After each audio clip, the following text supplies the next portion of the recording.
One. I can't fight this feeling anymore. Get it, Daddy. Yep. Yep. I've I've forgotten forgotten what I started fighting fighting for. Bro, if you're not for. gonna sing with me, I'm not gonna sing Got with to you. throw the throat into the Are you shore. kidding me? You don't Throw know the away forever oars baby. I can't. forever. I was on the wrong part of the song. Fight I this can't fight this feeling feeling anymore. I've anymore. forgotten what I Welcome back to the bridges started that we fighting for. burned. I am one of Take your the shit hosts. My line to name is the shore Mark. And and throw. this This is is annoying. Alec, This is annoying. yo, People are shutting us off. People are shutting us off forever. right now. They're shutting us off right now. Man, 100%. I don't know what you're talking Look at about, us. Look man. at us. Look at it. Look at this. What? Look at this. Hey, wait, goddamn pineapple shirt, goddamn jellyfish shirt. Dude, this is I don't the even know. wave right What's the now, name of that man. song? I feel like people are going to shut us off because I don't know what the name of that song is. Can't fight this feeling anymore. You know what I'm saying? Oh, yeah. Right. Journey? No, man. It's REO Speedwagon, man. Yeah, whatever, dude. I suck. Hey, everybody. How you doing? Welcome back. Dude. Welcome back to Welcome, Squidward. Welcome, Squidward. Welcome, another Squidward. Welcome. long-awaited podcast episode of We Burn. The Fill in the Bridges rest We of the Burned. blanks. You know what I'm saying? Bridges. Yeah. Y'all know who it We is. burn. Y'all know what time it is. Y'all know what time it is. It's glasses wearing times inside, just like Kanye back in 2020. Actually, is completely and totally dependent on what time 2016. zone you're in, what Yeah. time it is. So just ignore him because he doesn't have any idea what he's talking about It's most 5 of the time. o'clock somewhere. So That is very true. It is 5 o'clock somewhere. Highly observant as normal, buddy. I can see that you've got your paying attention sunglasses on. yeah, dude, definitely paying attention right now. Oh, it's like this because you're fucking. I can see your whole room through your sunglasses. I'm microdosing. I'm not good. Oh, Jesus. That was a surprise. I wasn't expecting that for the podcast. Yeah, dude. You What are you microdosing, dude? micro penis. I fucking knew it! There's just a glow. You just got a glow about you. Yeah, That's dude, what it is. Time to be serious. Time to be serious. You know, I just had to. Time to be serious. We're only like 2 minutes and 40 seconds into the podcast, man. We got to talk about this. We got to talk about this new addiction that you got. Literally, What, microdosing? addiction. Oh no! Don't be doing that dad joke shit. I did. I punned that like it was a football. Yeah, there you go. There's another one, guys. All right, cool. All the dad jokes aside, we're back. You know, here's another one. See, that's the microdosing face right there. The face that he just made was the microdosing face. I'm doing fine. Everything is great. I love my life. Man, dude. But yeah, dude, how's everything been, man? Good, man. Good. I can't complain about my life. I'm not allowed to. It honestly is. It gets so much better every day. It's the weirdest thing. And it's not. I am totally selfish about the fact that it gets better. I swear to God, that is almost totally and completely dependent on the fact that I work my ass off as hard as I do. But it gets better every day, exponentially too. It seems it's wild. Dude. What about you, man? Man, I just closed the door right behind me. That's how good it's going. I just keep walking through doors, endless doors. Right. I mean, I'm not gonna, I don't know if there's gonna be success behind the next door I'm about to walk through, but I'm about to close the other door behind me. It's rolling. Yeah, it's like it's you don't know rolling, whether it's success or another penis, but man, don't be one of saying those that two. just because I have these. Well, I don't have the glasses anymore. I couldn't make that face, but totally thought I was. See, guys, this is the adverse effect of microdosing. Please don't microdose. Mark has taken up a sport that is dangerous, and we do not advise any of our viewers to also participate. Wait, what? Powerlifting? That's not a dangerous sport. No, that's just not. No, I was talking about your microdosing career, dude. Oh no, dude! I just learned about what it was. I kind of want to get into it. Then they talked about shrooms. I don't want to get into slaying dragons, right? Slaying Oh, dude, dragons. the Stab the power demon. leaders. Stab the demon. Steal the dragon. Dude, I'm telling you, man. Oh, No, boy. but other than that, it's been good. It's been a good week. Trying to get my leverages right at the gym. changing it up a little bit. You know, still on that heavy routine, but got to change it up. I mean, the growth for me with that, I mean, like, it's success. You know, like every day I take it through its paces, and see that I'm just getting stronger, or I need to take the rest. I'm actively doing everything right, I guess. Sticking to the Right. plan, and it's going up. It's only going up, so I have to keep reevaluating, changing everything up, you know. And then I'm also prepping myself. You know, right now it's a little bit of a slower week for me, I mean, career-wise, or work-wise. But, you know, I'm trying to get my mind right because the next couple weeks here are gonna. Crazy. Dropping the Yep, hammer. it's like that. Yeah. That's not how you Yeah, drop the that's gonna hammer, be. but yeah. Yeah, I was like, that's not the hammer that you want dropped. That was graphic. You're really. So the people listen just to the audio of this, you're welcome. Oh yeah, we got to start thinking about that more Yeah, often. dude. People aren't just going to be watching the videos, man. They're gonna be listening with just their ears and their imaginations. See with your imagination. Oh, see what your imagination. Just picture me. I've been podcasting for the last 18 and a half years on a beach. I am incredibly ripped. Topless. Yeah, topless. Yes. My great-great-grandfather is Fabio. So I want you guys to know that. Right off the bat, to all the Your audio great great listeners. grandfather is white, huh? Is Fabio white? Fabio's white, right? Every time I like every time I Spanish, think though. of Fabio, I think of like, I don't know, Marvin Gaye. You better be careful, man. Being white these days is dangerous. It's a dangerous game out here. Okay. Out here in the upper South Side. In the streets. It's tough out Yeah, here dude. in these $400,000 neighborhoods, bro. Dude, that's It's hard out here. Yo, that must be really hard, dude. Facts. Yeah, privilege is tough. It's like a lot to deal with. You walk out of your house, there's children playing in the street. It's like 15 miles an hour, not 17, okay? You got to slow down. This isn't the Fast and the Furious. It's like, I don't know what to do with it all, man.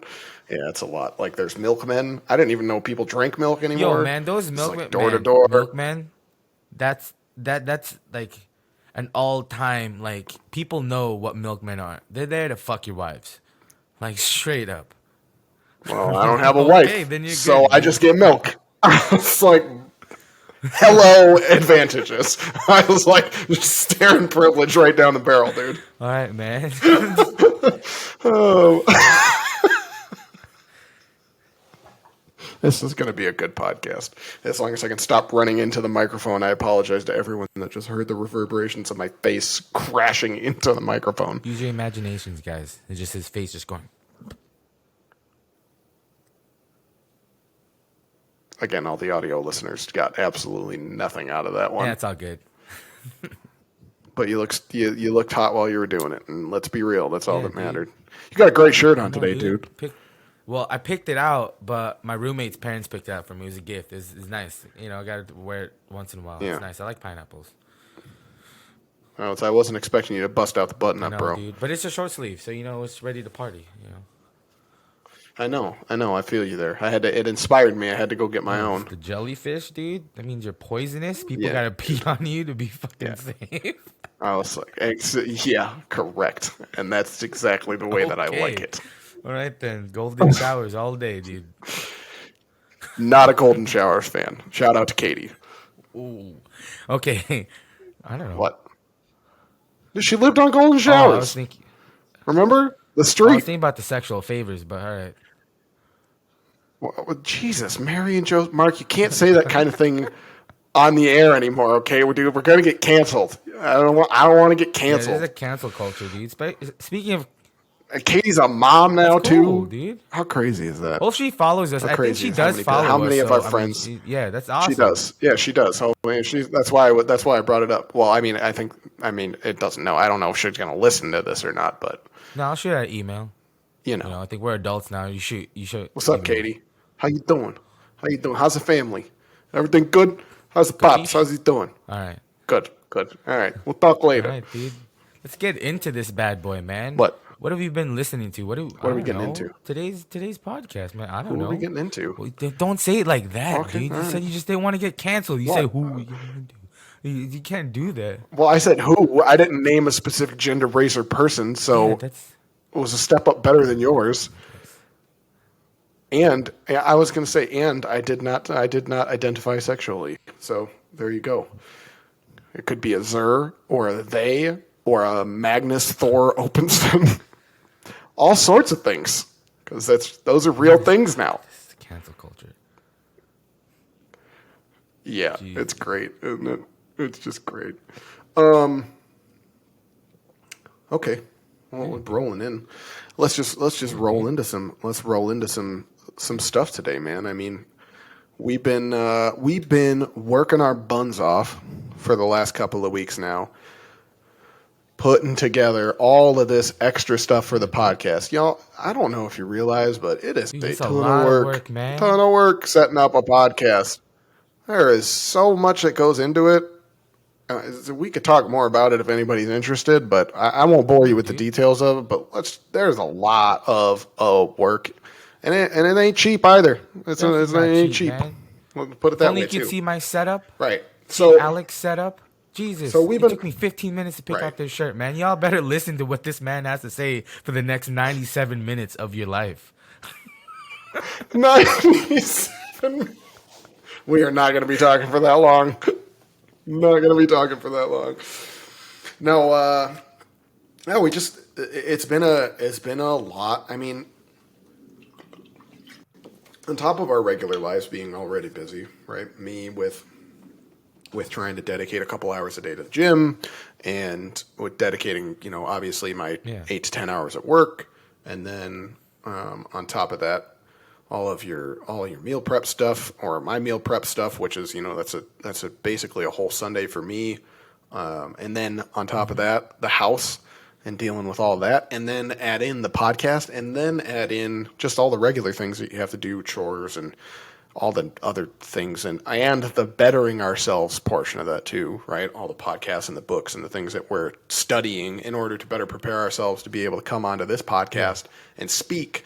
That's a whirlwind of stuff, dude. That's The so time. much time. The time is just slipping through our fingers right now, and in the best possible way, right? It's not like we're discontent, right? I'm the happiest that I've ever been, hands down. There's not even a small comparison,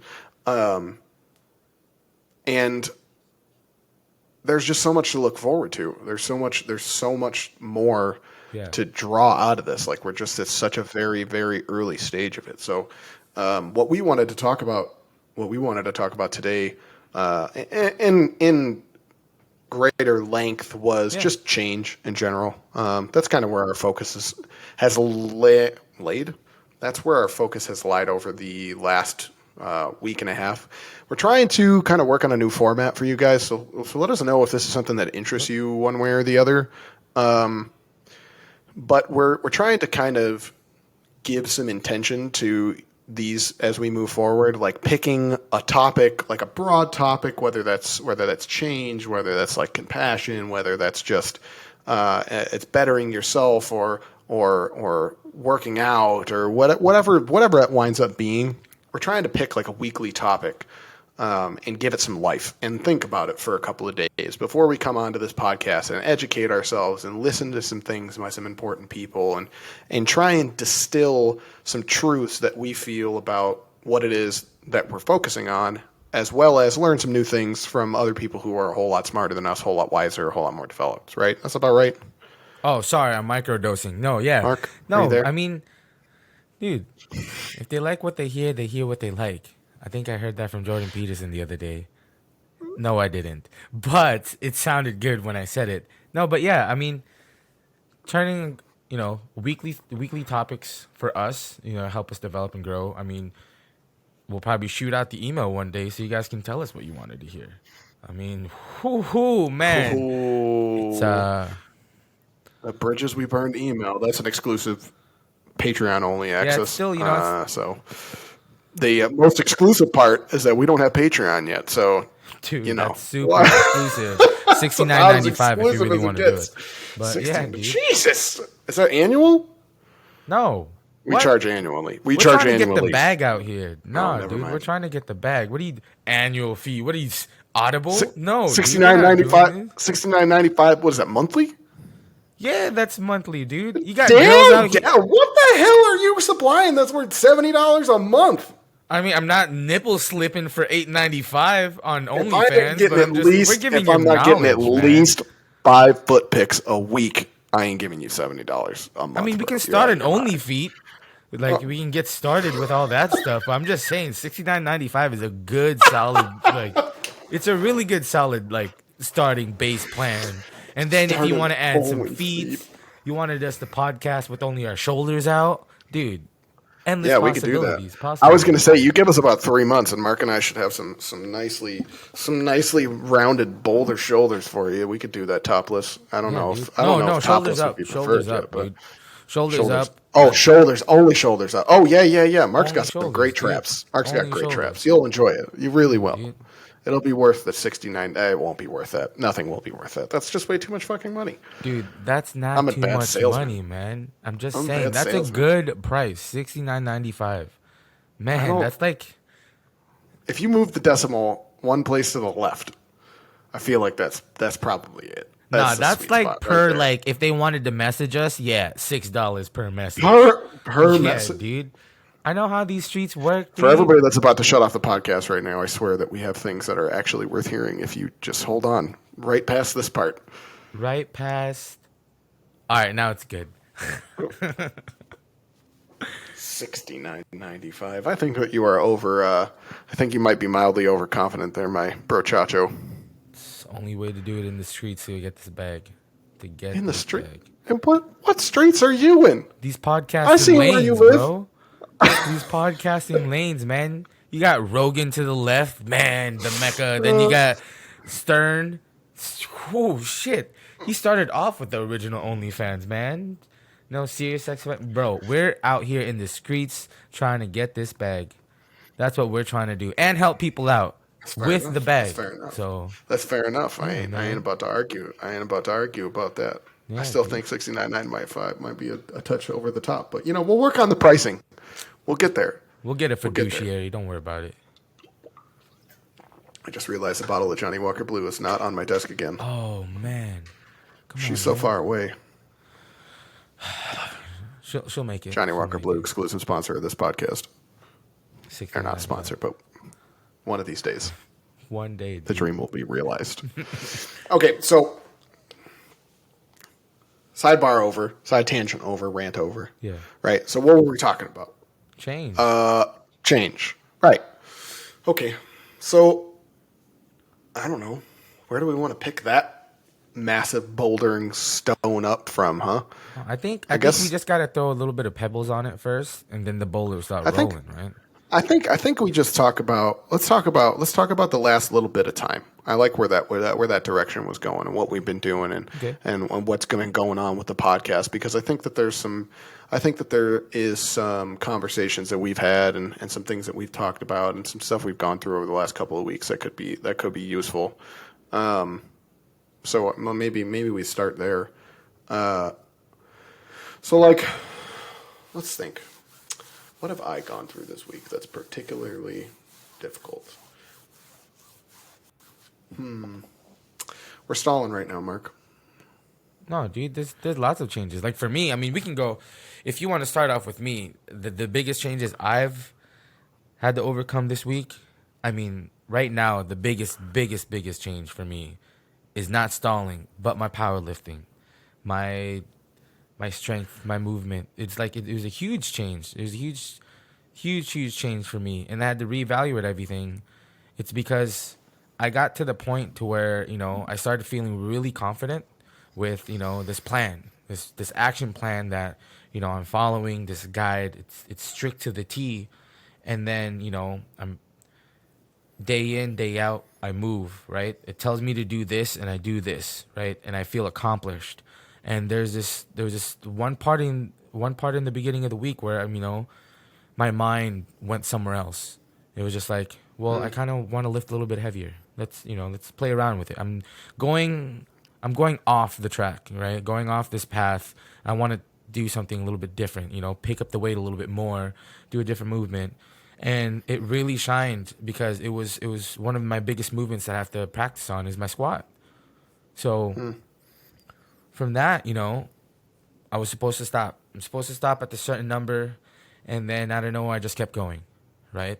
And then I wasn't thinking about it. I just tacked on another plate, moved it, and I was like, "Shit! All right, well, I'm gonna sit back down, kind of catch my breath, do it again." Did it again. Not tired.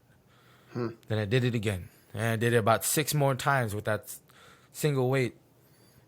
It got to the point that I did 405 on my squats, which I haven't done in a very long time, you know. And the previous time I did it, I failed. And now it's just like, well, now I have to reevaluate everything on my plan, measure out my leverages, work them a little bit more, because now it's that for me, at least in my world, in my bubble, I'm getting too strong for my own good with this routine, with this plan, right? I mean, I'm not saying this plan is bad. I'm still sticking to it. I just have to change the little things that I have to do. And it's something that I had to overcome a little bit, is because, well, I can still stick to this, but I'm just cruising down this path, right? I mean, this path is solid and this is straightforward. It's going to get me to point A to point B, and I'm going to be really strong. I stick to these percentages, stick to Right. these numbers, but not just had to test myself. I just This is curiosity. good. This is good. I like this. So, because I've been going through some fairly similar, metaphorically similar stuff with this, right? And because I've introduced in the last couple of weeks, like we talked about this at pretty good length. I'm on day Yeah. 11 now of this regiment that I started, this 6-week program Mm-hmm. that I'm doing, where I have laid out very clearly at the very beginning of this, I sat down for a couple hours and over a couple of days and just thought about what it is that I want to change in my Yeah. life and what I think the small things are that I can change immediately that are going to create a trajectory Yeah. moving forward somewhere else, right? Which is very similar to you putting together this weight training regimen, right? You putting together this strict set of movements that you're going to follow in order to build strength that results in you lifting more later on, right? Yeah. Metaphorically, we're talking about the exact same thing here. And while I'm going through this, right, as I come up with this picture of who I want to be in the moment and the beginning of that 6 weeks, and then I set that into reality, right? I bring that into existence. I write it all down. I edit it, I put it together, and I've got it printed out. Like, it's underneath one of my papers here on this desk. There it is. I was like, boom, there's proof that it exists. Don't read it. Just kidding. If you want to pause it and read it, I guess go ahead, pause it and read it. But I got it on my desk. I've got it in my bathroom. I've got it in my car. I've got it on my notebook at work. I've got it all over the place. It's on my phone. It's on my laptop. It's on my work computer. It's on this computer. It's all over the place, and it's readily available. And it's something that I'm trying to train as stuff that I want to do later on, stuff to build a regimen and a routine. But what I'm realizing, very much, I think, to what you're talking about with your physical training, is there are bits and pieces of it that I thought were going to be structures that lasted permanently. There were things that Right. were going to Yeah. stick in that routine that were going to be, I'm going to do this the whole way through. And I'm to a point now where I'm strong enough to realize this is just something that I thought that I wanted for myself. And it's not something that I necessarily need. This is more of an arbitrary decision that I've made that I realize now doesn't really have as much usefulness as I thought it would, and won't result in this great increase in strength like I think it will later down the line. I think that what I've picked up in these last in these last 11 days here, as I've been journaling in the morning and journaling at night and really analyzing that routine and the day and what I'm failing at and keeping track of what I'm succeeding at and when and how I feel and et cetera, et cetera, et cetera. I'm really over analyzing my day to day. It becomes more and more clear to me that, like, when you realize, like what you were saying, when you come to the realization that you are to a point where you should change because everything else around you is stagnated. And even if those things seemed good to begin with or seemed like noble goals to begin with, if you realized halfway through that there's something that's not worth keeping around, right? Or that in your case, right, that you are exceeding your Yeah. expectations severely. It doesn't make sense to Yeah. just keep the limits, right? It doesn't make sense to keep yourself capped because now you're just holding yourself back, right? This is like the trappings of idealism, I think, is when you believe something so fervently because it's brought you Yeah. success for a really long time. And you can't imagine your life without it. You can't imagine being anywhere else without that thing or that person or that weightlifting regimen or whatever. It's plateauing. You get to a Yeah. point where you plateau with everything. That's the nature of time. Yeah. That's the nature of our lives, right? It's the nature of us as a human being is that things are going to expire. We are going to expire. Everything that you love is going to expire. It's part of our Yeah. ontological being. It's part of who we are. And when you start to plateau like that and you start to get unhappy with the results, or you start to not even get unhappy, but just to recognize that it's not serving you anymore, right? Well, the next step is to change, right? So change isn't born just out of necessity or out of suffering, right? It's also born out of a place of good not serving Yeah. you anymore, not being good enough, right? So what I would say to that, Mark, is I think you absolutely need to shake it up a little bit. And like I know that like there is a value to certain movements and there's a value to certain routines, and you're targeting specific muscle groups in order to train Mm-hmm. specific areas in order to train your overall strength as a whole too. But it would seem logical to me if you're going to a point like where you've really, really surpassed where it is that you thought you were going to be, that you want to make those improvements, and you want to make them, you want to make micro improvements, but you you want to make the improvements. You want to start catalyzing that change, because Yeah. there's no point in lifting 405 35 times if you're never going to be able to lift, right? What's your goal? Your goal is to lift 1800 combined, Yeah. Right. Yeah. 1800 be, right? surpassing elite. Like I want to hit this, at first, like, in the beginning, that like, oh shit, these guys are lifting like 1800. Mm-hmm. That's unobtainable, right? And then what brought it to light, like what we just recently watched, and we're gonna probably discuss about, is this video that we watched from Jordan Peterson. I sat there and he just like, one of the things that hit me is like, and I wrote it down, and it's like, it's a really really great quote, and it's like, you're not everything you could be, and you know it, Mm-hmm. right? So it's from that, like, and it clicked in my head. I'm like, well, yeah, from back in the day, I'm like, yeah, it's 1800. That's so far away. Right. I can't be that. No, but I know it. And it's to the point where I know, like, I'm Mm-hmm. getting there. It's this process that I'm like getting there. I'm getting, like I said before, because I don't want to confuse anybody when I say like I'm too strong for my own good. No, in my world, in my bubble, myself, I know I'm Well, you're getting too pushing your strong for my limits. own good. You're I just, pushing your own yeah, limits, right? So this is always, I yeah, always think that this is just fascinating when we're at this point of the journey, because this happens to me a lot too recently. Is you are you and I, and this is not to sound braggadocious in any way. I really, really, really want to stress that. Comparatively to who we were and where our baseline was at yeah, the ages of 26 and 25 years old when we started this thing. Okay, so roughly 3.5 years ago. Who we are now compared to who we were then is a drastic exponential shift in our potential. We went yeah, from a guy that had gotten out of college with no prospects of a job after having studied philosophy and political science and not pursuing a law degree, right? Which was the whole point of pursuing yep, those. Who was pushing 300 pounds at that time and exceeded that. Who went for 6 months coming back to Vegas after working in Reno for a year as a server at a famous Dave's.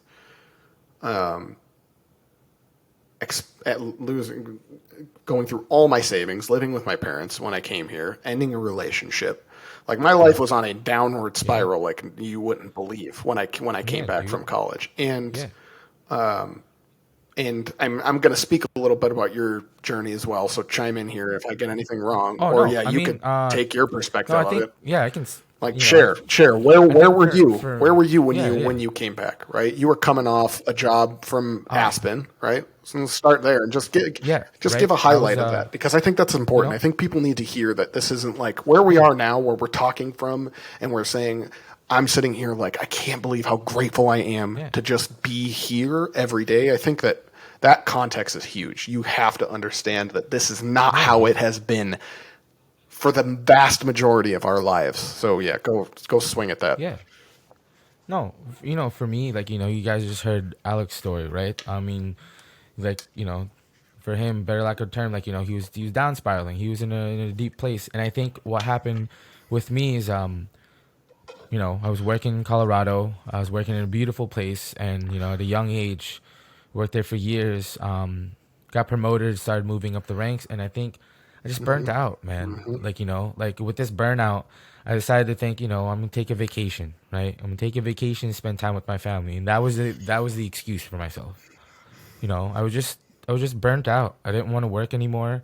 I lived with my dad. Me and him were fine. We were hanging out and stuff. But then it got to the point, I'm chiseling away at the money that I've earned and worked hard for. And I started gaining the weight back, you know, exponentially. And then it got to the point like now I gotta look for a job, and then you get this whole gap year experience of like why weren't you working and that, or you're like I'm even trying to find a regular paying job, like even a Well, medial yeah, I job, mean, and they wouldn't accept me because you're right, overqualified for it. And then they ask you like, oh, why did you leave this place? You know, it's just like and you don't want to tell them it's like, I was burnt out and I didn't want to do it anymore. So it kept right. piling on, and and then when me and Alec Instead of were facing it with honesty, yeah, you and fucking then lied your way through it, right? Yeah. yeah, and then then you get to the point like when me and Alec were hanging out together in the same city again, we kind of just stewed in it. We kind of, we weren't really doing anything. We were just, it was a lot of all Yeah. talk until, Well, until Alec had the opportunity, start coming up, because it's just one of those things. You, it is hard as it is to say now, but but for me, just shed a lot of light on it. He's like, you don't want to sit alone in the darkness. And then when you do find that compatibility with somebody, he's like, oh, you're in the dark too. Let's hang out that's a here for a little bit. It becomes tremendously good way of putting comfortable. that. That's a tremendously good way of So, putting that. and then coming back, like, for the better part of the 3.5 years, like, it wasn't all Well, I want to sunshine stay and here. I gold, want to stay here right? for a minute So, because again, this is important. We haven't talked about this yet because we threatened to a couple of times. We haven't talked about this yet, and I'm jogging some memories around. So, um, Mark came back and was working. I mean, what were you doing at the Aspen place? What was your title? oh, okay. So for me, I was recently, like, I was the outlets No, manager, no, no. right? Aspen, So Aspen, it was, Aspen. yeah, yeah, Oh, no, no, okay. no. Yeah, in Aspen. That's what it was. So that was the title that was like that I received, but it was more than that. You get the title, but the work that I was doing was essentially, we didn't have a food and beverage director, and then we had one person above me. So she was the main person, and then it was me, and then two other Right. people, right? You kind of delegate the other two people, but at the end of the day, like I was the youngest one there, so I exclusively got all the stuff, exclusively got all the work because, hey, he can do it. Push it on me. So that's how the burnout process Yep. started. Yep. Right? It was like I started taking on tasks that were, well, first when they tell you it's like above your pay grade, yes, it was definitely above my pay grade, but it was also those things that I'm gonna take it head on, and it started piling up and getting overworked and overwhelmed and just trying to take its Yeah, paces, right. and it got So, to the point, dude. this kind of ties back to what we were just talking about, right? Is you were, and I did the same thing in college. I did the exact same thing. This is the reason why I didn't go to law school. You get to a point where you this is where the honesty is such a huge factor. The honesty is what changed everything for me, and honestly, everything for Mark too. I'm not even going to ask if it did because I know that it did because I was there with him. Him and I were both chasing something, but we were chasing it for the wrong reasons at the time that we were chasing it, I think. And what we were chasing our future. We were we were looking out into the world and we were saying, I want to be more than who I am right now. I want more than this. Yeah. But we were not. I don't know if it's the same exactly for you in this regard because you are in a field that you do love.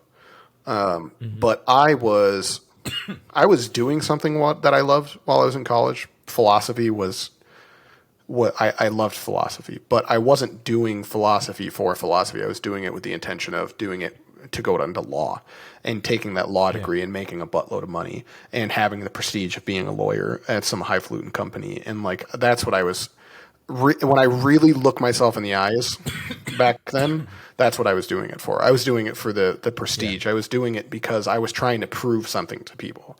I was trying to prove that I was better than who I was on the outside, that I was better than this big fat guy, that I was better than what people's expectations were of me. And that changed pretty drastically when I got out of school because when we finished and I came back, and I made that decision not to pursue law, right? I got honest with myself. Yeah. I got honest with myself and said, I worked so bloody to the bone while I was at UNR. And I was taking 5 or 6 classes at a time. I was working 30 plus hours a week, 20 to 30 hours a week. I was working on a club. I was doing an extracurricular, which was about 4 to 8 hours a week of extra work for prepping for the club and then doing that. So I was at roughly 80 hours a week every week. Not getting paid. I was making less than 20 grand a year cumulatively. I was living with roommates. It was not ideal. In comparison to where I am now, it was not ideal. This is 5 years ago. So, well, yeah, 5 years ago. So all of that in combination, when the first real honest step that I took with myself is I'm so tired. I'm so exhausted. I just can't mentally, physically do this anymore for these reasons. I cannot keep wasting all of this time and all of this happiness and all of this energy pursuing something that is not in the depth of my mind and in the depth of my being. I knew that this was not what I wanted. I knew that I was doing it for these other reasons. And it was terrifying. It was terrifying to say, I'm going to throw off this path that I've had for myself for years. And I'm going to let it go because I know that if I don't, it's going to kill me. And I came back and it was a lot of soul searching, right? That 8 months after I came back, I spent a year there after college just working because I was content. I reached a point where I was like, you know what? I could do this server thing and I make enough money where I'm happy. I have what I want for now. But what happens is that you grow as a human being and you watch people grow around you and you see that they start to get things and then you want things or you want more things. You want to be able to travel or you don't want to live with roommates or right. Costs add up. You want your car breaks down and you want something more reliable and like slowly but surely you begin to accrue those costs as you move forward and you need to make something work. Either you have to work more, which is not what I wanted because I was making. I think at that year I made about 25, 26 grand, working 25, 30 hours a week. So I went from 80 hours a week to 30 hours a week. And my lifestyle, as far as my expenses didn't change, stuff got cheaper because I had more time to cook and all sorts of things. And like it got easier. But in that easiness, I got lazy. Yeah. And in that laziness, I started to lose myself. And we came back to Vegas so that I could find a better job because I knew I wasn't being able to do anything out there on my own. I just knew I wasn't going to. And I was really hoping to get into like a food and beverage role out in Vegas because I knew a bunch of people out here and I was like, I love F&B. I should have gone to school for F&B. This is what I should have done. Like I love serving. I love being out and catering events. I love doing this stuff. And I came out here and I was trying to get into, for months, I was trying to get into a fine dining place because I didn't want to work at another chain restaurant. I wanted to work somewhere that I like had actual career goals that I could make something of myself. And didn't get a job because I didn't have the experiences. I worked at a famous date for 3 years. And I just got progressively more and more mad at myself, at the world, at everything around me. And then I got this offer to work where I work now, which was not something I ever expected to work in, was construction. I had no idea, no experience, nothing. I had no point of reference. And jumped into that job, and like the first year of it was, I feel like I really didn't do a damn thing because it was just so far outside of my realm of expertise. Like, I'm not a mechanically minded person. I don't go out and do construction. I'm like, even in my house, Theron puts together everything, right? Like we're Pinky in the brain. He does everything physically related to the house, and I follow him around to take orders. And then like whenever we have anything that involves strategy or planning or finances or anything along those lines, that's all my realm, right? I handle all that. Yeah, right. So, but anyways, that's sidebar. But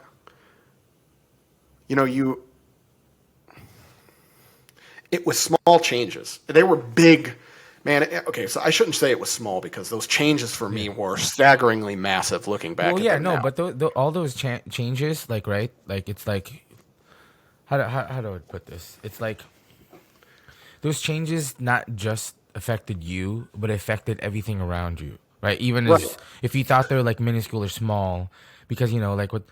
How Jordan Peterson puts it in this term or he puts it in this phrase that it sounds so incredibly profound, but it's such a simple as like, you're talking about the interconnectedness. When he talks about the ripple effect of it's the ripple effect. Know. Yeah, the who you know. Right. But this, if you bring it back to us, it's like it's what you did to make those small changes. Change the course in the path, radically change, like you chasing or building this facade to chase after, and you tearing that down and wanting to go a different route because at the end of the day, it's not just not what you wanted anymore, but at the it would kill you. It would kill you, and it would take you longer, and then you realize at the end of that, you never wanted it in the first place, and now it's gonna take you don't have the time. You physically wouldn't have the time anymore. Well, you know what I think that it was? So you know what I think that it was after hearing you say it like that? I think that what my problem was is that I was so wrapped up in the aim. I was so wrapped up in the aim. Yeah. I was so wrapped up in what the end game goal was, what the finish line was, that I lost sight of. I was putting my happiness aside in order to obtain a goal while I was walking on the journey. Yeah. And at some point I picked my head up and I was like, as I was going through this just state of misery, and it really was misery. I was depressed. Philosophy is a really double-edged sword, especially if you're an intelligent human being, because it changes the way you look at reality, and especially more modern philosophy with its emphasis on nihilism and its emphasis on science and our place in the universe and how small we are and how insignificant our decisions are relative to the size of everything that goes around us, and in relevance to time and the possibilities of multiverses and all of these concepts that are so staggeringly large that your brain can't even comprehend them. And it puts you in this pinpoint of non-existence existence, where if you look at it from that perspective of how big the world is, you mean nothing. Yeah. Nothing in that scope. And I got lost in that, right? I got lost in the belief of that. I got lost in a lot of different things. I got lost in the fact that I couldn't figure my own way out, that I was doing things that were against the grain of my soul, right? I was going against who I was. And I was, like I said, I was setting aside my happiness in the moment for this dream that what this goal was going to unlock it for me forever in the end. And I just woke up one day. And, well, it wasn't one day. I shouldn't say it like that because it wasn't. It was a series of agonizing decisions that led me to make the choice that I wasn't going to do this anymore. And it was, I'm not going to lie, it was also bred out of the same laziness, right? I didn't want to put in the work to go to law school, but there was, you can't escape those things, I don't think, when you start. Like now I feel like I can. Now I feel like I can get away from that and I can really get to the truth. But in the beginning, it was very difficult to assess what was true for me and what wasn't, because I was surrounded by so many lies that I was telling myself, that I was telling the world, that I was telling every person that I could. And it wasn't even necessarily lies that were intentional. It was exactly what this ripple effect was talking about, right? It was, or that you were speaking of, right?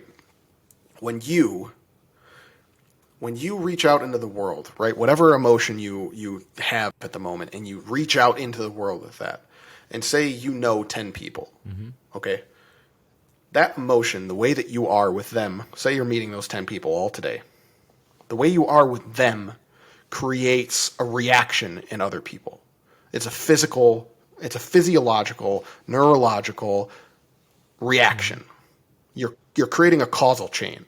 So if I go out into the world and I've had a shit day and I get in my car and I drive in my car, I like this example because I thought about this, and this is I think pertinent to my life. You get into the car and you've had a shit day and you go to drive and you drive like a dick, and then people are pissing you off and all you notice are the bad things that people are doing. So you drive more reactively and more aggressively and you're flipping people off and you're spreading that anger. Every person that you do that to is now getting pissed off in that same thing. Okay, so now you're spreading that action. You're spreading it. And this is when people talk about spreading energy, right? Spreading vibes, okay? I like a more tangible way of talking about this. Your actions are compelling other actions in other people. And so now you're walking through the world like this. And now those people might have the same reaction to you that you had to the rest of your day. And now they take that and they do the same thing. So now the 10 people that you affected while you're driving, each of those 10 people affect another 10 people, right? And all of a sudden now you've affected 1,000 people. Or I'm sorry, you've affected 100 people. Well, if that happens causally, right? And it should, because that's how mathematics works, right? And that's how determinism works. If you keep rippling that outwards, right, like a stone into a pond, it just grows and grows and grows and grows. And those 10 people, those 100 people each affect 10 more people. And now you're at 10,000 people, right? And when you take that number, I think he said to the 7th power, 6th or 7th power, you're at 1 billion people. So the profoundness of that statement to me is so, it can't be exaggerated. The fact that you could do something unknowingly and affect the lives of 1 billion people, right, indirectly, and not in a massive way, I don't think, but like that you could cause that much harm accidentally, is something that should give you pause, and it should give you great concern. It should be something that you try and avoid in the world, I think. And if you think about it like that, for me, it becomes very easy to go, well, you're damn right. I want change. I don't want to be that person. I don't want to bring suffering into the world. I want to retract. I want to detract. I want to subtract suffering from the world. So like, there's a reason right there. That's a massive fucking reason for me. You don't need to, I think that's a lesson that I picked up from another video that I was watching today that wasn't even related to this topic. It was just a video about puzzles from ASAP Science.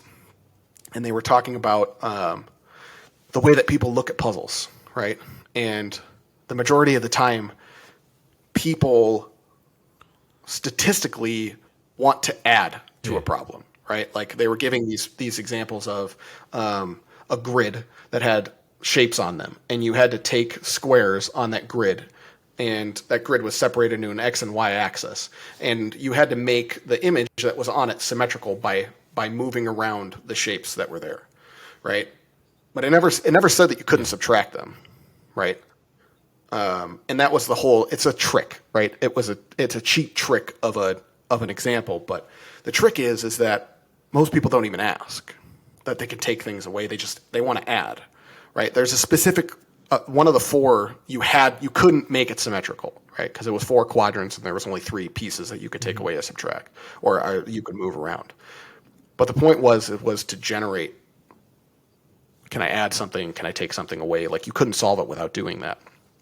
And he just brought up this great point of when neurologically, our brains are wired to try and solve a problem by bringing in more things, right? When we have a cluttered drawer, right? The majority of, like the junk drawer he brought up the junk drawer at our house, right? Instead of removing things from that drawer, what we do is we go and buy an organizational system. And then we put everything into these neat little piles.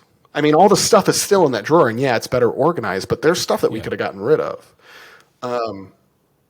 Or in work or in life or whatever, right? We're constantly, as a default setting, as an average person default setting, we're trying to add to problems instead of removing things that might be problematic. And I think that when you look at that Ripple example by Jordan Peterson, that's precisely what you need to do to start when you're like, right?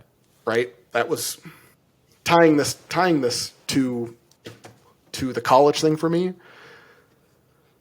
I subtracted from my plate in order to get a clearer understanding of who I was.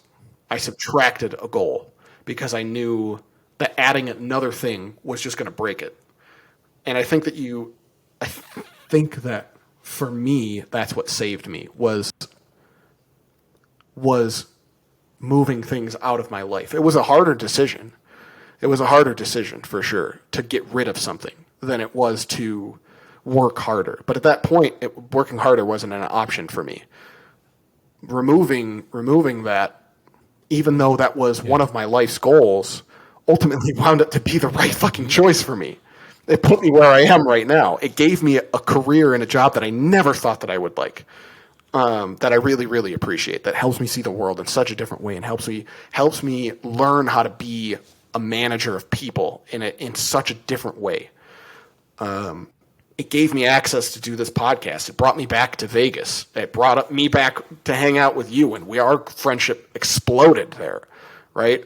It got me this house that I'm living in now. There's all these things that rippled out of my life in such a positive way from just making that sacrifice. And I mean, there were a lot of negative things too. Don't get me wrong, right?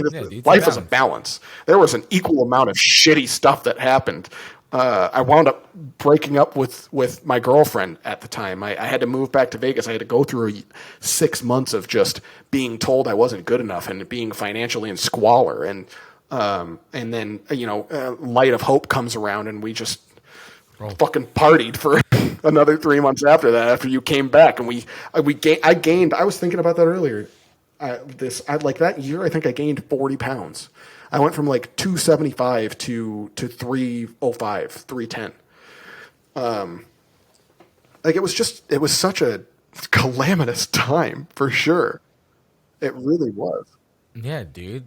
And I think it was the same for me. I think it will be like one day there'll be an episode of like the mishaps of that happened. The same thing. Like, right, it's one of these parallel things that what was going on with Alec, and it'll be like a breakdown of like what was going on with me. But like to me, this is fucking interesting facts. No cap. This is like, damn, Alec. Like, and at the same time, it was no better for me. I had like my fair shares of ups and downs in the talk about and everything. But it was like talk about it. Yeah, I mean, no. It will take about 97 minutes. No. Just give us a taste. Minutes. Give us a taste, because it's important. It really is. Look, like a little taste. Yeah. This is the reason why I think that it's important. Okay. You look out into the world, and who do you look for to advice? Or who do you look towards? For advice, right? You look towards successful people, right? Yeah. People who are in a position that is already at the pinnacle of where they should be, right? You don't look to people who are working their way up the pole most of the time, I think. Because those people don't have the traction, they don't have the pull, they don't have the followers, they don't have et cetera, et cetera, et cetera. But because of that, you're not seeing all of the time that it took to get to where they are. You're not seeing all of the work. You're not seeing the burn, the effort, the tears, the blood, all of the shit that they have to slog through in order to get to that pinnacle. You're just seeing them there. And psychologically, you look at that and your brain goes, why aren't you like that? Why are you not that? Because you could be, because you know that you could be. And voice plays in your head, Yeah. and it just keeps going and going and going and going and going and going and going and going until it breaks you. Right?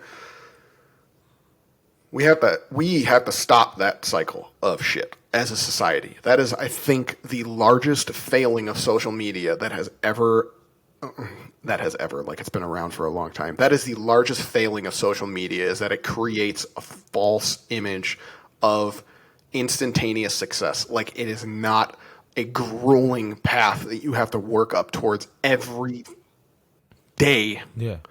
in order to achieve who you want to be.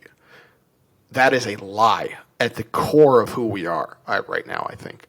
And it has to be addressed. And I think that the way that we address that is by more people talking about where they came from and how they slogged through. That's one of the reasons why I love Joe Rogan, because he is so unafraid to talk about all the bullshit that he did when he was young and all the things that he went through and all the lives of people that he watched just fall to the wayside, right? And he talks about it honestly and earnestly, and he acknowledges the fact that they were mistakes, and mistakes were made, but that is not where you should stay, right? You should better yourself there. So it's important. It's important to talk about these reasons why we fucking sucked, because that's what gives context to us getting better, right? Dude, yeah.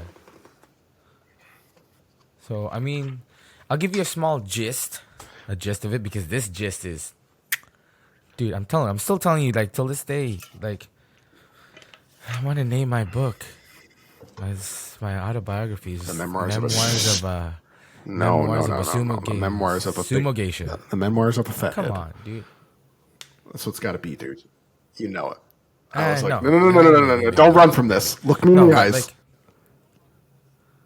if I've got to do memoirs of an orca, you have to do memoirs of a fathead. That's just the way it's got to go, bro. okay, I'll do it. We could have some killer podcast art for that. Yeah. Shit.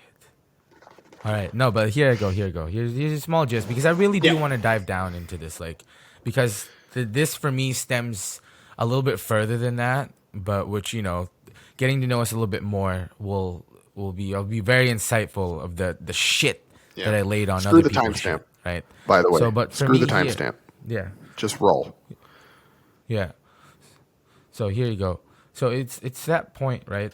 So as this was happening to Alec, let's do one of these animations, in our heads, that this also was happening to me in a sense that I was about like 1,200 miles away, right? I was in Colorado, living it up. I just came fresh out of college, worked this internship, which became one of those, hey man, we want you more than just the internship, right? I made that instant decision. Yeah, I'll finish college later on, right? I want this. I want this for myself, because this is what, for me, and then for my family, this is what I was bred for. But I actually really enjoyed doing this, right? Food and beverage, hospitality, the whole bang. I just love working with people, wanting to get to know people on a greater extent. But also, I built this facade, like how I iterated it to Alec, is like, you build this facade that you're chasing. Is like, well, I always wanted this dream of, like, when you walk into a room, you don't gotta introduce yourself. Yep. People just know who you are, right? And that's what I wanted, right? So I chased. I set the bar high. I fucking aimed for it, and I went for it. Nothing wrong. So Nothing wrong with in that. Colorado, by the way. Continue. Yeah.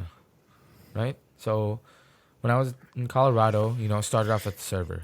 That server, still strong-headed, like, I know this. I know how to fucking do this. Right. Just keep going. And you start asking the questions, right? You start asking the questions. How can I move up? What can I do to change where I'm at today?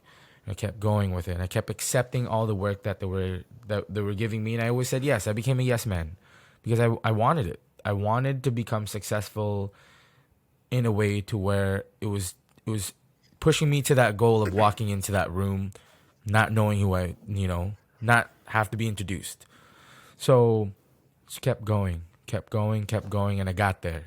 I got to the point to where, I burnt bridges to the point where the relationships I did have that were there, The people that came with me from my college, like it was all fun and games until one decided to become the boss, and you couldn't be friends with the boss anymore.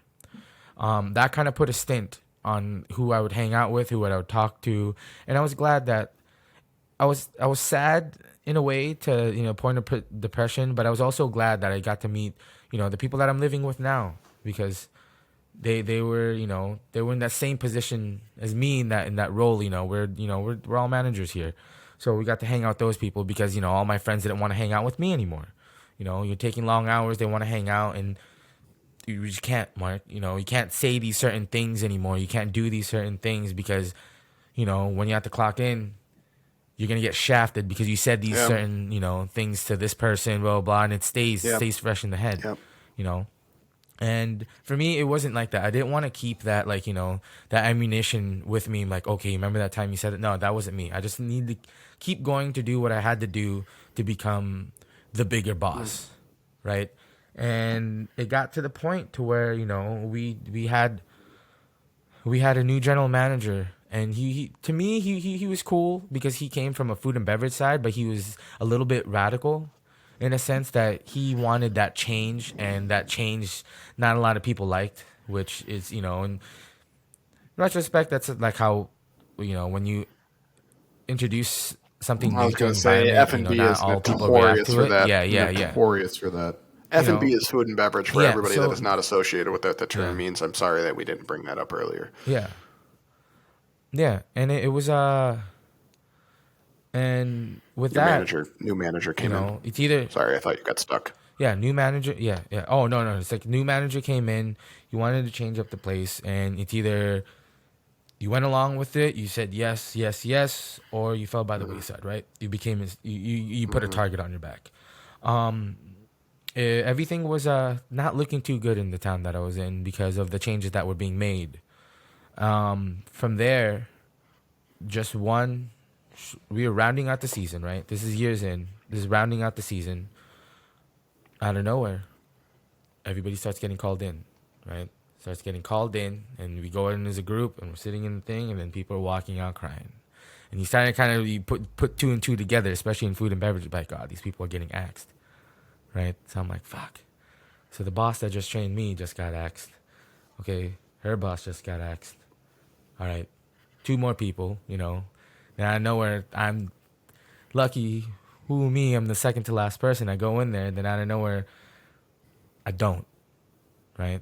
I get axed for my position that he gave me, but to offer me another position to stay, and then to regrow back up. At this point, I thought it was a slap in the face. Like, honestly, I was like, well, you fucking trained me, and you wanted me to do this, and then now you want to take it away from me and then give me a lower rank and then build me back up again.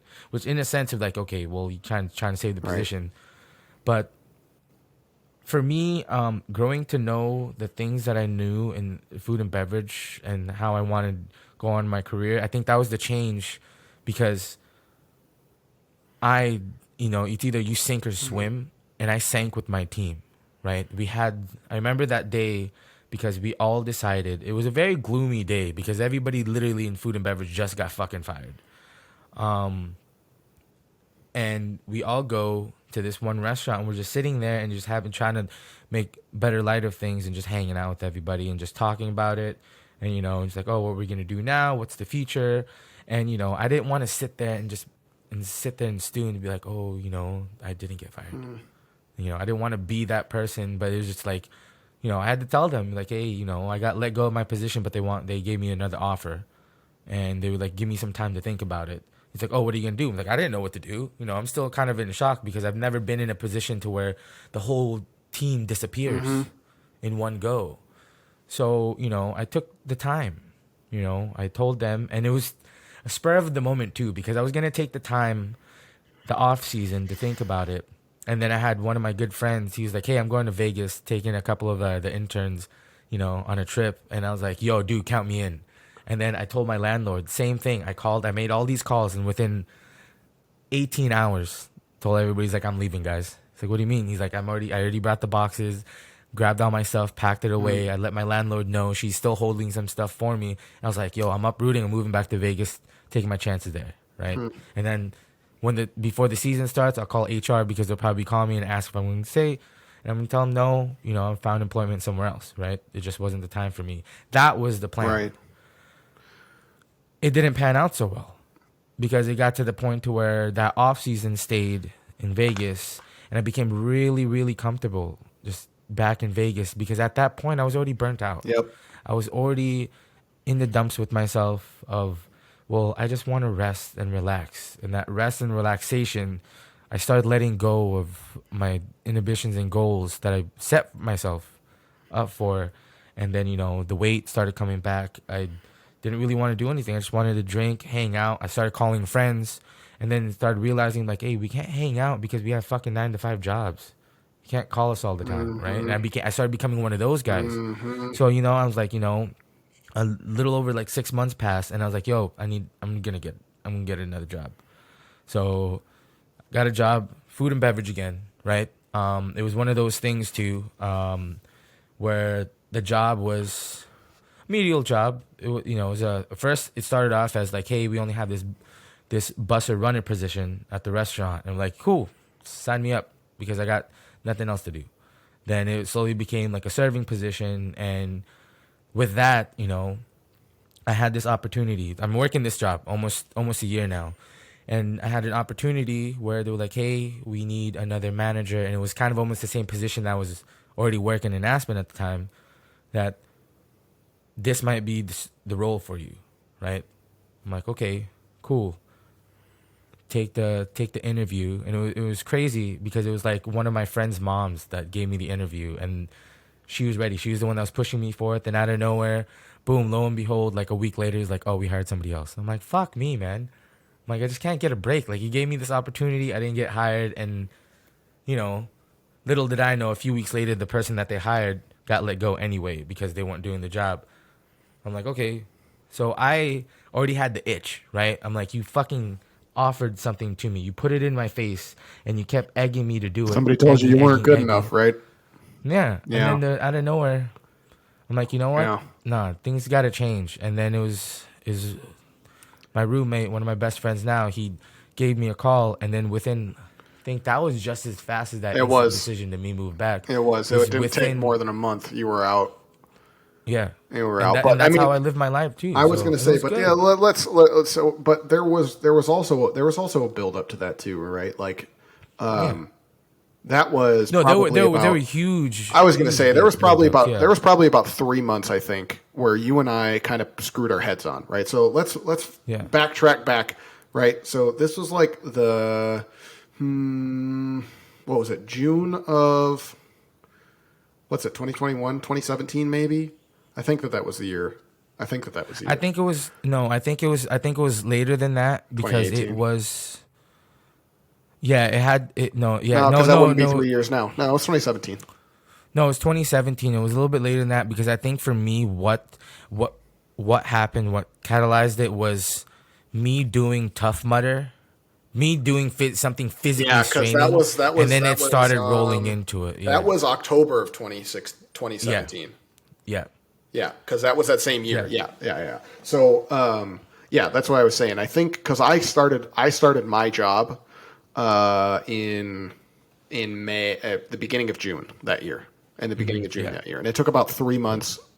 3 months for me to get more serious about it, and there was a big catalyzing change that happened at the end of that year, right? Because that January was the year that I wound up in the panic attack, and like, yeah, shit went absolutely wild for me, and right, but like that. So we're talking about right? So for my year after getting out of school, right, 2015, going for, I guess it wasn't really a year because I went back to Vegas in January of 2016. So it was like 7 months that I was working out there and like being lazy and doing whatever. And I came back to Vegas. That was another 6 months of basically farting around trying to find a job. And then, okay, so now we're fast forwarded to that same year. You had just come back, right? Yeah. So like you had just gotten back that summer, and I had just started getting started working again.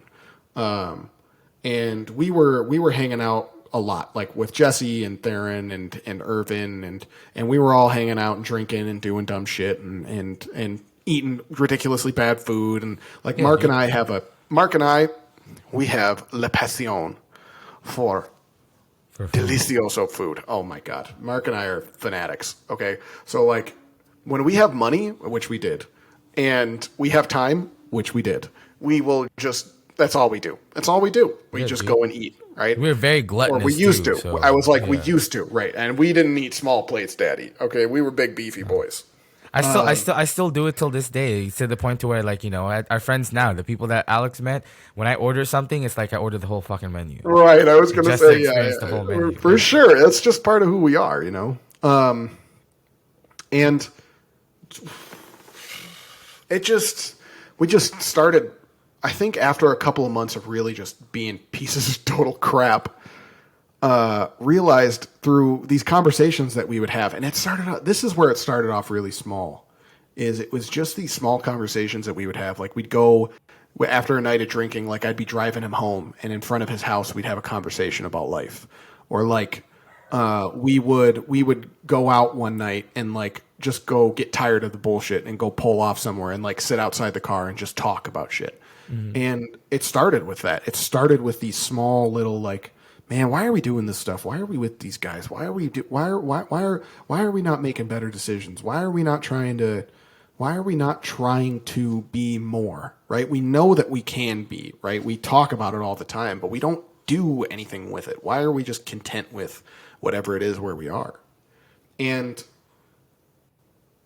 that small series of changes, those small little manipulations, the conversations, and then pulling away from all of the people who we were with at that time and making the first sacrifice, right? Well, not the first sacrifice, but making the first sacrifice that I think you and I made in the path that we've walked together up to this point of trying to be there for each other as I'm going to climb this ledge and I'm going to help you up, and then you're going to climb the next one and help me up, right? Because I feel like that's very much so what our relationship has been like for the last couple of years now. That required us to cut a lot of dead weight in our lives. It required us to cut out a lot of bad habits, a lot of friends who were doing things that we didn't agree with, a lot of rituals and practices that we went and did, a lot of ways that we spent money. It required a lifestyle change that took probably another 5 or 6 months timeline wise to get together. Because you when you trained for Tough Mudder and did Tough Mudder, that was the first proof, right? When you did Tough Mudder at 310, that was proof that we could fucking pull our heads out of our asses. I mean, it was for me, and I know it was for you. Yeah. Yeah, no, definitely for me, Right. because it took me like 3 days to recover from that. But it was my true testament of like, you know what, I can't sit around and just die, right? In a greater sense of like, I just couldn't sit there anymore and just whittle away and not amount to anything, right? Like our parents and our loved ones sacrificed so much for us to be more, and I needed to prove it. For me, I think I needed to prove it not just for myself, for the people that were still in my corner, that were always in my corner, that I kind of just, they fell by the wayside, right? Like the spotlight diminished on them, and I needed to focus on what I needed to do now. So, yeah, and it was a huge turning point, because I think from that was like the first test. I'm like, okay, we can do that, right? I did it. So now those decisions became a little bit more clear for me. It became that, well, I already did this. I still was kind of riding my high horse on it, but it was just like, well, I don't want to do this anymore because it's not healthy for me, right? I didn't want to go out and drink as much because now I wanted to train, right? Because I still had disadvantages when I was doing the race, but now I want to train. Yeah. And then I started wanting, like, I wanted to train more. And it became like, training 3 times a week, right? Doing all this cardio stuff, making myself better, right? Starting to learning how to diet, doing all these things, picking up where I left off in Colorado. It kind of started coming back to me to where like, hey, I'm starting to set goals for myself, and and they're sticking. Yeah, and absolutely. And you saw, right? You were there. You were there to where it rubbed off on for sure. onto you, because we started making almost the same changes of like, you know what, we can't be doing this. There's times where we can, you know, come back and then, you know, spoil the riches a little bit, but it was just Well, it one of was a those things that lessening. we just It was a lessening, right? slowly So started this progressing. is the Yeah. subtraction thing again. Yeah. It wasn't like this all happened in a day, right? I didn't lose 75 pounds in Yeah. a day. You didn't lose 90 pounds in a day, right? We didn't change our everyday practices and rituals, our dietary, our habitual, our physical needs, our mental focuses. That all didn't just change in a day. It wasn't some tidal shift that just brought us right to where we are, right? It was an No. unimaginable amount of small decisions to be better than you were the day before, right? And that was what we used to say to each other when we first started all the time. That was like our fucking mantra. Yeah. Was all you have to do is be better today than you were yesterday. And what does that mean? It means something different for every single damn one of us, right? For us, because we were so far off the path, realistically doing anything for ourselves made us better than we were the day before. And so it started off small, and it Yeah. took a really long time because we had a bunch of bullshit that we had to let go and get rid of and subtract. But lightening that load helped us move forward, and it did it. It was so important to have someone who was fighting for it at the same time, right? It was so important to find someone who understood this desire to want to change, to want to be better. And that desire started to create, for me, the shift was primarily mental. Mark started in a very physical place. For me, it was primarily mental. As he was going through that, I started to reach out back into philosophy because I had dropped it for about a year at that point. And I started to reach back out into political philosophy and into the world that I had shut away for so long because I was so over it. And I started to find people and I started to listen to people who gave a shit instead of listening to people who were really smart, who were well known, who had these ideas that were really highly accepted. I started to listen to people who talked about why you should care and why you should be ethical and how you can live a better life. And that slowly started to integrate in my life more and more and more discipline and desire to be a better person, right? Over time, I habitually changed myself by bombarding myself with people and that wanted the world to be better, by focusing on those things around me. And I started to let go of the video games, and I started to let go of the poor choices that I was making in my day to day. And I started to let go of my food habits, and I started to let go of my anger and my assumption that I knew more than everybody else, that I was so intelligent that I couldn't learn from other people. I started to let go of so much dead weight. And for me, my biggest catalyzing moment, right? Yours was Tough Mudder, if I'm not mistaken, at least in this last couple of years. Yeah. Mine was when I had that panic attack, right? So I smoked a THC pen. I don't know if I'm allergic to THC or if I just had a really negative adverse reaction and lost my shit, and had a small psychotic break. I really don't know. What I do know is after years of researching what I think happened, is that I wound up in a cold shower after smoking this pen, right, for 2 hours at a heart rate in between 195 and 225 beats a minute. So I had a pulse oximeter, right, that was on my finger for the entire time because I was living with my parents at the time and they were worried that I needed to go to an emergency room. And I just lost my shit. Cheese slid right off the cracker. And I had a full tilt hallucinogenic event. I'm not even going to pull any punches on it. It just did. And it changed the way that I see reality. I've listened to a bunch of people talk about spiritual experiences and hallucinogenic trips from drugs. And it is almost to a T 90% of the stories that I've heard about people taking DMT, right? And DMT is a natural derivative within the human body.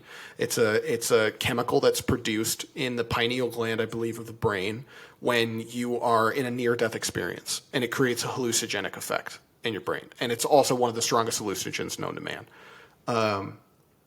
I saw what I will be honestly tell you was the threads of the universe. I saw existence and time like in the span of 2 hours, and it changed. It literally changed the way that I see the world.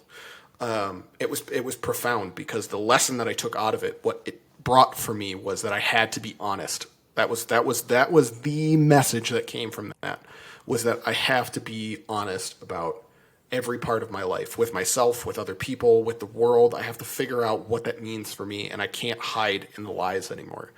Because I built up so many for so long about every part of my life that I needed to start knocking them down, and I did, and that was a massive shift for me. Because medically, I was screwed up for a while after that, because my heart was in such bad shape from sitting at that heart rate, standing still in a cold shower for 2 hours. I was having chest pains and palpitations, arrhythmias, for the next couple of months after that. I had to go see a cardiologist 2 or 3 times in that period of time.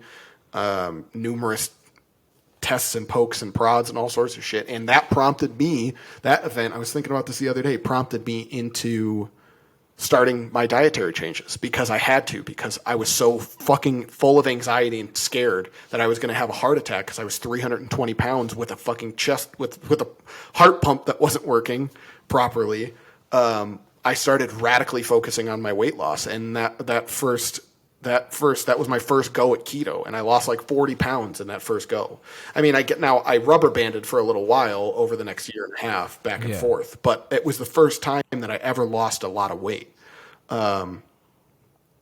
And fast forward into the future, like, I don't want to drag this out any more than it needs to, but fast forward into the future, and it's like, I absolutely can pinpoint to the exact fucking second of my life. Like, that was it for me. That was my lesson. And that was like the biggest stone that was dropped in my pond to ripple effect outwards into all these other things, and how that decision was a byproduct of making those other choices, right? It was all the shitty things that I had done led to this shift of, you got to stop making shitty choices and start making the ones that are better for yourself. And that changed, again, not overnight, but that shift from this direction to this direction, it was my rock bottom. It just changed everything. I don't have a ton more to say about it other than that, but it gave me a goal. It gave me a noble aim. It gave me a reason to, something to defeat, right? It showed me that there was evil within my own heart. Not to be as cheesy or cliche as I possibly can, but I kind of can't really avoid that after saying that. There was a disturbance in my psyche. There was a disturbance in the force. Right. And I had to pat that bitch back. I had to take it by the back of the head and pop, pop, pop, pop. It took a really long time. Y'all need just to clip that and then make a meme out of that. Like, so shit. If you don't, I will. It took so long. Holy shit, Yeah, dude. But yeah, I think it's with that, for us to make these, that ripple effect, it's not, if we could, like, if I could listen to everybody's ripple effect changes that they made, and it'll be fucking awesome, right? Because for me, like, the industry that I got into, it's like I get to meet and network with people, right? And it's one of those things that, with just the career path that I've chosen for myself, it's that ripple effect, right? Because the people that I know, that reaction of like how they first meet me, it's gonna go along with them forever, from people they know, from people they know, but it's just one of those things, like that ripple effect and that change it may be small to some people, right? For us, we say it's small, but it's like the bigger, grander scheme of things. Like, look at where we are now. Well, it is. It is small compared to everything else. But again, this is part of the lesson that you have to realize, is that it's not about everything else.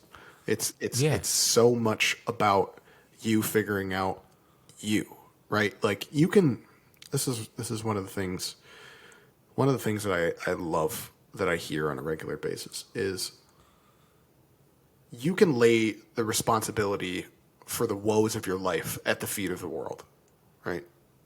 No one's going to stop you from doing that. You can divide up everything that you're dissatisfied with into a neat little category and lay it at the feet of every person that's ever wronged you and everything that's ever gone wrong with you and every social institution and every structure and every, you name it, right? Or you can begin to accept responsibility for the things in your life that you can change and let go of all of the things that you are unhappy with that you cannot. Yeah.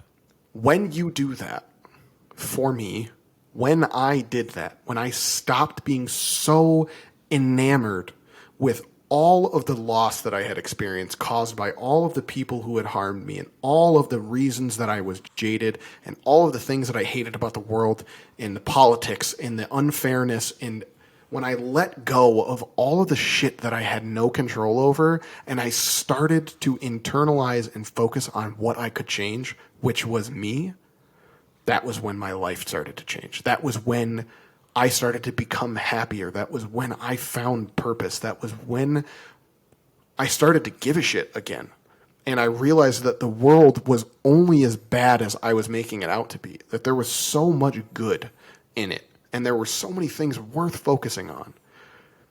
But I was so blinded by how long I had just stared into this maw of chaos. I was so caught up in just not turning my head at any point, just focusing right on this pure and unadulterated chaos that I lost sight of everything else. And sometimes you just need someone or something as a catalyst moment to project you out of that BS.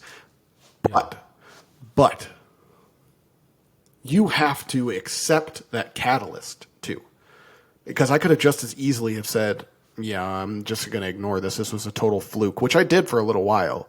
You know, this was just write it off as a one-off or as a this was an accident. I did some drugs. Shit happened. Like this happened before in high school. Cheyenne, I know you're following. Shout out to you if you're still watching this. Sorry about that again. That saying, right? You remember the fucking pool thing, right? I wound up in the hospital because of that. So I chalked it up to that too. That's what I originally chalked it up to, was as a panic attack. I can't handle smoking weed, especially not this THC oil that's so damn strong. And that was what it was. And then over time, I learned that lesson about being honest and being true. And I realized that wasn't fucking it. I realized that there was more to that story that I was not putting together because I was afraid that something was telling me, or that I was telling me in a deeply psychological way, that I knew how inefficient and insufficient I was. I knew how far I had fallen from my own standards and where I could be. I knew that I wasn't taking responsibility for my life and all the things that I had gone wrong with it, and that I was laying that at the feet of other people. That event to me was, yeah, I'd say that was a cosmic viewing of the universe, but it was also a cosmic viewing of who I am. Right? It was a billion-foot view of everything that my life could have been and how it could have affected other people and how it was affecting me all at once. Yeah. And that shit just fucked me, dude. That I don't know what you do with that, but what I did with it was I took it and I ran. And I just was like, you know what? I don't know how much longer I can keep staring down this dragon and just being like, not today. Just not going to deal with you. I'm just going to turn around and go home because this is just not worth it. And every day it just got bigger and bigger and bigger. And at some point you realize you're like, eventually I'm never going to be able to fight this thing. Yeah. Eventually my apathy is going to create my downfall because I won't be able to get out no matter what I do. And I was so afraid of that. I was terrified of waking up at 40 years old and being the same person that I was. And that was a key moment. That was a key moment for me. Was that whatever that event was the catalyst that I paid attention to and I chose to use as my starting point to changing all of this. Yeah. You know, I definitely was not planning on talking about such big concepts in this today. I definitely was going to talk more about like small things that you could change and ways that you can go about it. But I think that this is more important, to be honest with you. I think that it's better to get out who we are and let you understand it, because I think that that's really the key, is the honesty is the thing that's going to drive people here, right? Yeah, it's gonna help, and then it also helped us, you know, because it's one of those things that we kind of, at least for me, like dragged my foot around. Like I didn't want to really talk about it, and to the point, you know, this was, you know, kind of like my small drag, and I'm like, you know, we need this. Like I need this. We need to talk about this. We need to talk about where we came from, because, like you said before, we're not fucking Instagram, and we're not trying to post our instant success, right? Yeah. This is us, and this is the rawest form that you're gonna get. So unless, you know, you just subscribe to $59.95. Patreon, baby. Yeah, $69.95. $69. Why are you dropping the price, bro? Stand by your principles. Oh, I did? Oh, my bad, dude. Yeah, 69. What are you talking about? 5-second mark? Jesus, damn. Right. 5-second mark? Shit, yeah, no, it is like what you just said, right? This is so much not about everybody else. It just isn't. Dude. I mean, if everybody else appreciates it, god damn, thank you. Like, really thank you, because it is such a compliment to who we are and who we've become, that our story is something that actually makes people excited to listen to us. Mm-hmm. That's fucking awesome. Yeah. Right? But it's so not about the way that the rest of the world takes us. It's so much more about putting this down into the history books of our lives, so that at one point we can go back 10 years from now when we have no fucking idea how far we're going to go, right? Dude. We have no idea what the trajectory of our life is going to be like if we continue to walk this path. To go 10 years from now and say, look at how far we have come since then. Look at the change. Look at the difference. That's a mile marker for us. And if people want to join us along the way, that's even more badass. That's even better. And then additionally, and this is really, really, really where I hope it takes off, is if other people can listen to this and make similar changes in their own lives. If we can inspire change in you, like Mark inspired change in me, like I inspired change in him, like other people around us inspire change in us. If we can give back and we can create that ripple effect that we were talking about earlier, where you take that negative emotion and it transfers into the world. If you can take this positive, wise perspective and give this to people, and they can take that and transform one aspect of their life or their life in total, and they can do that same thing and they can reach other people, we could change the world. Yeah, dude. The world. You really could. Man. You really could change the world. It's not just some idealistic nonsense. If we could just get everybody to just stop with all the bullshit all the time, and just 10% more responsibility, 10% more accountability, 10% of an awakening. I don't know what that does. I really don't. I don't think that that's an outlandish goal to ask either. I mean, this is something that a lot of the people that are modern minds talk about. Is this exponential growth of our society, Western culture, in the last 50 years, right? We are exponentially coming out of poverty. We are exponentially creating equal human rights. We are exponentially making the world a better place. On a metric as a whole, when you look at these facts, when you look at these statistics, the world has objectively gotten drastically better in the last 80 years. And I think that it keeps going that way. But imagine how much different it could be if we could just get us in check. Right? Because if we get all this crap, if we have all these financial institutions and all this technology and all this healthcare and all this agriculture all settled, and we still are the same apes from 2,000 years ago, it's not going to make a difference because we're going to fuck it up. We just got to start. We got to start with us. It's got to be more progress made on just us. And these podcasts, this format, I think, is going to change the course of how we are with each other as human beings. I think you already see it pretty drastically with guys like Joe Rogan and Sam Harris and Jordan Peterson and all of these major podcast labels out there that people just tune into to listen for 3 hours. Just to listen to people talk about things that they think are important, right? There's a connection there. There is a something that we are tapping into that I don't think that we fully explored yet, and I want to explore that shit like the outer edges of the galaxy. I do. I really fucking do, man. So, but yeah, fun stuff. Dude, that was a doozy. Can't wait for next week's episode. What?